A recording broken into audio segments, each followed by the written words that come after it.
اعوذ باللہ من الشیطان الرجیم، بسم اللہ الرحمن الرحیم۔ شروع اللہ کے نام سے جو نہایت مہربان اور رحم فرمانے والا ہے۔ آج سے کروڑوں سال پہلے اللہ تعالیٰ نے اس کائنات کو تخلیق فرمایا اور پھر حضرت آدم علیہ السلام کے ذریعے اس کائنات کے اندر انسانی زندگی کی بنیاد رکھی۔ اللہ تعالیٰ نے اس روح زمین پر بے شمار قوموں کو آباد فرمایا اور ان قوموں کی طرف اپنے بے شمار انبیاء کرام مبعوث فرمائے۔ ہر ایک قوم کی طرف انبیاء کرام ان کی ہدایت کے لیے تشریف لائے، یہاں تک کہ 1,24,000 پیغمبر کم و بیش اس روح زمین پر جلوہ فروز ہوئے، اور پھر اللہ تعالیٰ نے اپنے پیارے نبی حضرت محمد صلی اللہ علیہ وآلہ وسلم پر نبوت کا دروازہ بند کر دیا، اور اب قیامت تک کوئی نبی اس دنیا میں نہیں آئے گا۔ پیارے دوستو، اس طرح بے شمار انبیاء کرام اس دنیا میں اپنی اپنی قوموں کی طرف آئے اور واپس چلے گئے، لیکن 4 انبیاء کرام ایسے ہیں جو آج بھی زندہ ہیں، اور وہ آج بھی لوگوں کی مدد کرتے ہیں اور ان کو ہدایت کی طرف بلاتے ہیں۔ یہ 4 انبیاء کرام کون کون سے ہیں اور اللہ تعالیٰ نے ان انبیاء کرام کو کس وجہ سے زندہ رکھا ہے اور ان کے زندہ رہنے کی کون سی وجوہات ہیں، تمام تر سوالات کے جوابات آج ہم آپ کو بتائیں گے۔ پیارے دوستو، مختلف روایات اور احادیث کی روشنی میں 4 ایسے انبیاء کرام کا ذکر ملتا ہے جن کو اللہ تعالیٰ نے آج بھی زندہ رکھا ہے، مگر یہاں سوال یہ پیدا ہوتا ہے کہ ان 4 نبیوں کو اللہ تعالیٰ نے کس وجہ سے زندہ رکھا ہے اور یہ 4 نبی کب تک زندہ رہیں گے۔ ناظرین گرامی، پہلے نبی جن کو اللہ تعالیٰ نے زندہ رکھا ہے اور ان کے زندہ رہنے کا ذکر قرآن پاک میں ملتا ہے وہ حضرت عیسیٰ علیہ السلام ہیں۔ جب حضرت عیسیٰ علیہ السلام نے نبوت کا اعلان کیا تو انہوں نے اپنے ارد گرد کے لوگوں کو جمع کر کے فرمایا کہ میں اللہ تعالیٰ کی طرف سے بھیجا ہوا نبی ہوں اور میں دعوت دیتا ہوں اور میں اسی کے لیے مبعوث کیا گیا ہوں۔ مگر جس قوم کی طرف اللہ تعالیٰ نے حضرت عیسیٰ علیہ السلام کو مبعوث فرمایا وہ قوم یہودی قوم تھی، اور ان کی کتاب میں یہ واضح لکھا ہوا تھا کہ اللہ تعالیٰ کا ایک نبی آئے گا جو یہودیوں کے دین کو ختم کر دے گا۔ اس لیے یہودیوں نے حضرت عیسیٰ علیہ السلام کو قتل کرنے کا منصوبہ بنایا کہ اگر حضرت عیسیٰ علیہ السلام زندہ رہے تو ہمارے دین کو ختم کر دیں گے۔ چنانچہ حضرت عیسیٰ علیہ السلام اللہ تعالیٰ کے حکم کے مطابق ان یہودیوں کو حق کی طرف بلاتے رہے، مگر وہ بدبخت قوم آپ علیہ السلام پر ایمان نہ لائی، آپ علیہ السلام کو جھٹلاتی رہی۔ جب حضرت عیسیٰ علیہ السلام کو یقین ہو گیا کہ اب یہ لوگ میری کسی بات کا یقین نہیں کریں گے اور اسی طرح جہالت پر ڈٹے رہیں گے، تو ایک دن آپ علیہ السلام نے یہودیوں کو اکٹھا کیا اور فرمایا کہ آپ لوگوں میں سے کون ہے جو اللہ تعالیٰ کے دین پر ایمان لاتا ہے؟ تو ان میں سے 12 یا 19 لوگ ایسے تھے جنہوں نے دعویٰ کیا کہ ہم اللہ کی وحدانیت پر ایمان لاتے ہیں، اور کہا کہ ہم مسلمان ہیں اور یقیناً آپ ہماری بخشش کا سامان بنیں گے۔ تو بس ان خوش نصیب لوگوں کے علاوہ کوئی اور ایمان نہ لایا، اور حضرت عیسیٰ علیہ السلام کو اسی طرح جھٹلاتے رہے اور اپنے سابقہ دین پر قائم رہے۔ اور جب چند لوگ حضرت عیسیٰ علیہ السلام پر ایمان لے آئے تو یہودیوں نے دیکھا کہ اگر اسی طرح لوگ حضرت عیسیٰ علیہ السلام پر ایمان لاتے رہے تو ہمارا دین تو ختم ہو جائے گا، کیوں نہ ہو کہ حضرت عیسیٰ علیہ السلام کو دعوت حق دینے سے روکا جائے یا معاذ اللہ ان کو قتل کر دیا جائے۔ اس طرح تمام یہودیوں کی مشاورت کے ساتھ حضرت عیسیٰ علیہ السلام کو قتل کرنے کا منصوبہ بنایا۔ چنانچہ یہودیوں نے ایک توتیا نوس نامی شخص کو مقرر کیا کہ وہ حضرت عیسیٰ علیہ السلام کو قتل کر دے۔ ادھر جب توتیا نوس حضرت عیسیٰ علیہ السلام کو قتل کرنے کے ارادے سے جا رہا تھا تو ادھر اللہ تعالیٰ نے ایک فرشتے کو حکم دیا کہ جاؤ اور حضرت عیسیٰ علیہ السلام کو آسمان کی طرف اٹھا لاؤ۔ وہ فرشتہ اللہ تعالیٰ کے حکم کی تعمیل کرتے ہوئے حضرت عیسیٰ علیہ السلام کو اپنے ساتھ آسمان کی طرف لے آیا۔ جب آسمانوں کی طرف پہنچے تو آپ علیہ السلام کی ملاقات آپ علیہ السلام کی والدہ یعنی حضرت مریم رضی اللہ عنہا سے ہوئی۔ اس وقت آپ کی والدہ نے آپ کو گلے لگا کر پیار کیا تو آپ علیہ السلام نے فرمایا کہ اے اماں جان، اب ہماری ملاقات روز قیامت ہی ہوگی۔ جس وقت حضرت عیسیٰ علیہ السلام آسمان کی طرف اٹھائے گئے تو آپ علیہ السلام کی عمر 33 سال تھی۔ حضرت جبرائیل علیہ السلام آپ علیہ السلام کو بدلی کے ذریعے آسمان میں لے گئے تھے اور ادھر یہودی باہر کھڑے ہو کر اس شخص کا انتظار کر رہے تھے جس شخص کو انہوں نے آپ علیہ السلام کو قتل کرنے کے لیے بھیجا تھا، کہ کب طوطیانوس معاذ اللہ حضرت عیسیٰ علیہ السلام کو قتل کر کے باہر آئے گا۔ اس طرح جب کافی دیر گزر گئی مگر وہ شخص واپس نہ آیا تو تمام یہودی حضرت عیسیٰ علیہ السلام کے گھر کی طرف روانہ ہو گئے، تو انہوں نے وہاں ایک شخص کو پایا جس کا چہرہ حضرت عیسیٰ علیہ السلام جیسا تھا۔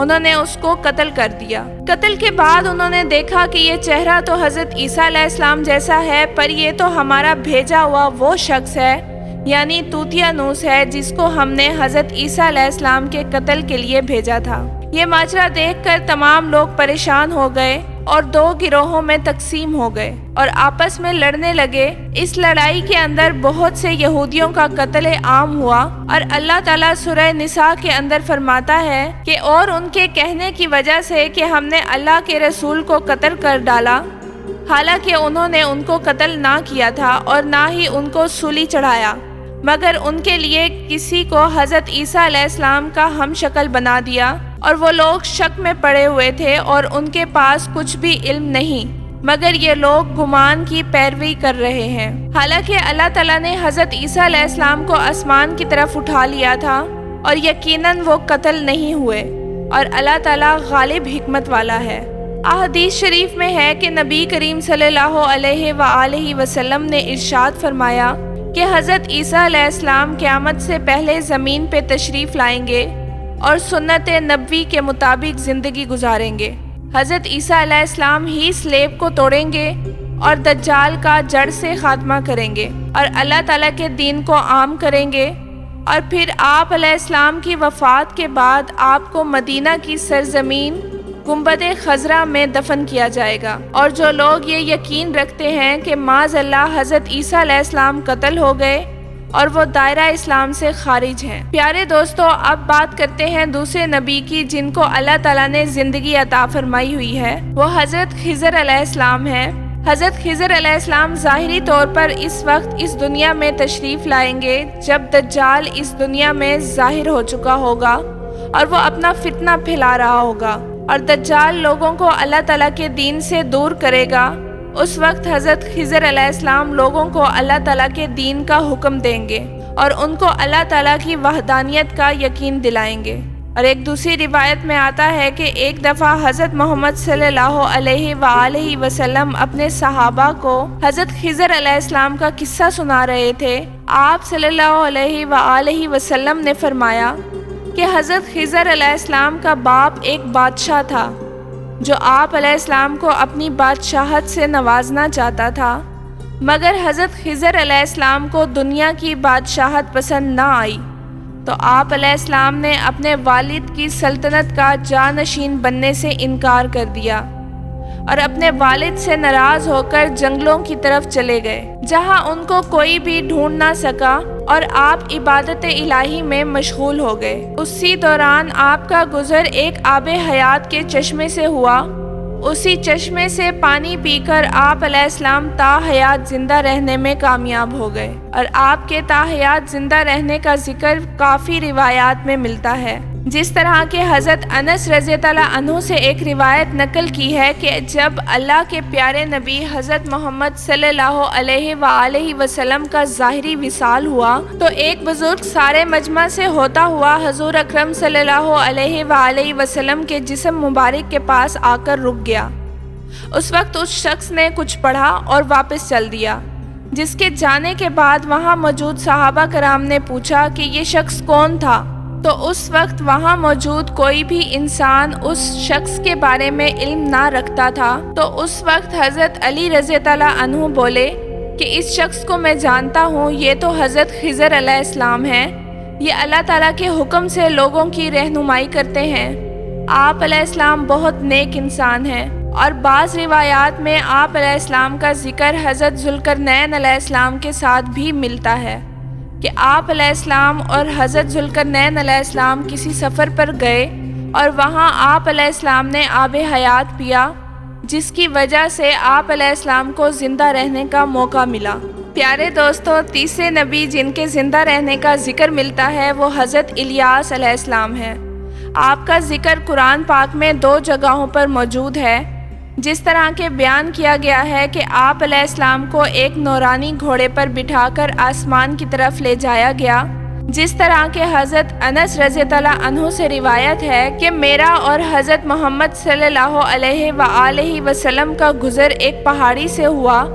وہاں سے گزرتے ہوئے ہمیں ایک آواز سنائی دی کہ اے اللہ تعالیٰ، مجھے بھی حضرت محمد صلی اللہ علیہ وآلہ وسلم کا امتی بنا دے۔ یہ آواز سن کر مجھے اللہ کے نبی حضرت محمد صلی اللہ علیہ وآلہ وسلم نے حکم دیا کہ اے انس رضی اللہ عنہ، اس آواز کا پتہ لگاؤ کہ یہ کون ہے۔ آپ رضی اللہ عنہ بیان فرماتے ہیں کہ جب میں اس پہاڑی کے اندر گیا، میں نے دیکھا کہ ایک سفید پوش بزرگ اللہ کی عبادت میں مشغول تھا، اور جب اس نے مجھے دیکھا تو مجھے کہا، اے بندے، تو اللہ کے نبی صلی اللہ علیہ وآلہ وسلم کا صحابی ہے؟ اس وقت آپ رضی اللہ عنہ نے جواب دیا، جی ہاں۔ تو انہوں نے کہا، میرا سلام محمد صلی اللہ علیہ وآلہ وسلم تک پہنچاؤ، اور محمد صلی اللہ علیہ وآلہ وسلم کی بارگاہ میں عرض کرنا کہ حضرت الیاس علیہ السلام آپ کو ملنا چاہتے ہیں۔ میں نے واپس آ کر حضرت الیاس کا پیغام حضور صلی اللہ علیہ وآلہ وسلم کی خدمت میں پیش کیا،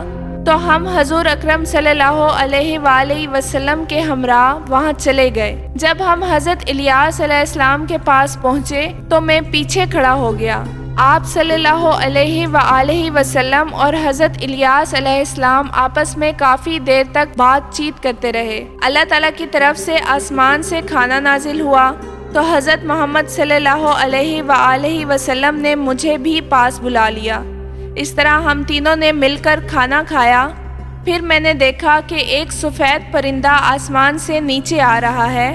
وہ پرندہ آپ علیہ السلام کے پاس آیا۔ پھر حضرت الیاس علیہ السلام اس پر سوار ہو کر آسمان کی طرف چلے گئے۔ بعض روایات میں لکھا ہے کہ حضرت الیاس علیہ السلام اور حضرت خضر علیہ السلام ہر رمضان کو بیت المقدس تشریف لاتے ہیں اور روزے رکھتے ہیں اور حج ادا کرتے ہیں۔ یہ دونوں نبی مختلف مقامات پر لوگوں کی ہدایت کرتے ہیں۔ چوتھے نبی جو آج بھی زندہ ہیں وہ ہیں حضرت ادریس علیہ السلام، جس طرح کہ قرآن کریم میں سورہ مریم میں اللہ تعالیٰ ارشاد فرماتا ہے کہ وہ ایک نیک پرہیزگار انسان اور نبی تھے کہ اللہ تعالیٰ نے آپ علیہ السلام کو جنت سے اٹھا لیا تھا۔ شب معراج کی رات حضرت محمد صلی اللہ علیہ وآلہ وسلم اور حضرت ادریس علیہ السلام کی ملاقات ہوئی تھی۔ بعض روایات میں ہے کہ حضرت ادریس علیہ السلام کا چھٹے آسمان پر ہونا موجود ہے۔ بعض روایات میں حضرت ادریس علیہ السلام کا چھٹے آسمان پر ہونے کا بھی ذکر موجود ہے۔ حضرت ادریس علیہ السلام زمین کی سیر و سیاحت کے ساتھ ساتھ اللہ تعالیٰ کے ذکر میں مشغول رہا کرتے تھے۔ حضرت ابن عباس رضی اللہ عنہ فرماتے ہیں کہ حضرت ادریس علیہ السلام ایک درزی کا کام کیا کرتے تھے۔ آپ کپڑوں کی سلائی کرتے جاتے اور اللہ کی عبادت اور ان کا ذکر کرتے رہتے۔ شام تک آپ کی نیکیاں بے تحاشا ہو جاتی تھیں۔ زمین پر رہنے والے انسانوں میں سب سے زیادہ نیکیاں آپ علیہ السلام کی ہوتی۔ آپ علیہ السلام کو زندہ آسمان کی طرف اٹھا لیا گیا تھا۔ ایک دفعہ ملک الموت علیہ السلام آپ علیہ السلام کی خدمت میں حاضر ہوئے تو آپ علیہ السلام نے کہا کہ میں نے موت کا ذائقہ چکھنا ہے۔ چنانچہ آپ علیہ السلام کے کہنے پر آپ علیہ السلام کی جان نکال لی گئی، مگر اللہ تعالیٰ کے حکم سے آپ علیہ السلام کو دوبارہ زندہ کیا گیا۔ آپ علیہ السلام نے درخواست کی کہ میں دوزخ کو دیکھنا چاہتا ہوں، تو آپ علیہ السلام کو دوزخ کی سیر کرائی گئی۔ پھر آپ علیہ السلام نے جنت کی سیر کا ارادہ کیا تو آپ علیہ السلام کو جنت کی سیر کرائی گئی، تو آپ علیہ السلام نے ارادہ کیا کہ وہ اب وہیں ٹھہریں گے۔ چنانچہ فرشتے نے کہا کہ آپ علیہ السلام اپنے مقام کی طرف واپس چلے جائیں۔ اسی وقت اللہ تعالیٰ کی طرف سے اس فرشتے کو حکم ملا کہ آپ علیہ السلام کو یہیں رہنے دیا جائے۔ اس طرح جب حضرت ادریس علیہ السلام نے موت کا ذائقہ چکھا تو اللہ تعالیٰ کا وہ فرمان بھی پورا ہو گیا کہ ہر شخص نے موت کا ذائقہ چکھنا ہے۔ چنانچہ آپ علیہ السلام کی روح قبض ہو گئی تو اللہ تعالیٰ کے حکم سے دوبارہ زندہ ہو گئے اور جنت میں داخل ہو گئے۔ تو بس آپ علیہ السلام نے جنت میں رہنے کا ارادہ کیا تو اللہ تعالیٰ نے آپ کی خواہش کو پورا کیا۔ اللہ ہمیں نیک اعمال کرنے اور گناہوں سے بچنے کی توفیق عطا فرمائے، آمین۔